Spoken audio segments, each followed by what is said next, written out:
the traditional way of presenting art and art history and what should and needs to be done differently now. You know, time has changed. You know, the museum started 75 years ago, and up until now, I would say we've still been presenting the collection with a very traditional view of art history, which is based on chronology, geography, and kind of known artists.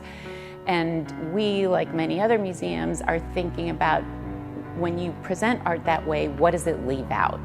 And to present a much more inclusive, expansive, and I would say accurate view of art history, you really need to expand your definition of art, of what art is, and then which artists should be represented and shown. So I think, you know, it'll be very exciting for the visitor to see, you know, artists and works of art that they're very familiar with and they know really well, alongside of emerging and, you know, previously unknown artists to them as well. And another idea that we thought about in terms of this kind of representation of chronology and geography, so that means that when you walk into a gallery, it says 13th century Italian, 19th century French.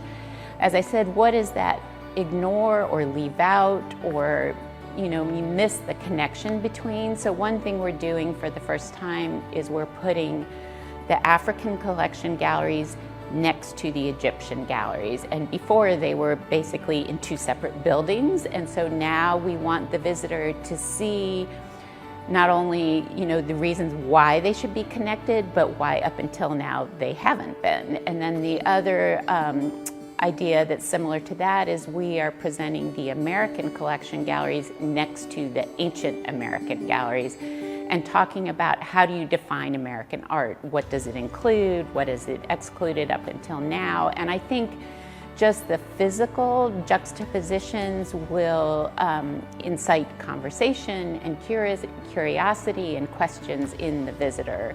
And the idea of these galleries is to show that there are these connections across time and place, across centuries and all over the world, where artists have been exploring similar ideas. So it could be ideas about gender, about identity, about power, about spirituality. It can cover the whole range. The ones we're going to start with are one gallery that explores the arts in all its forms, so music, dance, theater, and visual art, but represented by the art in our collection.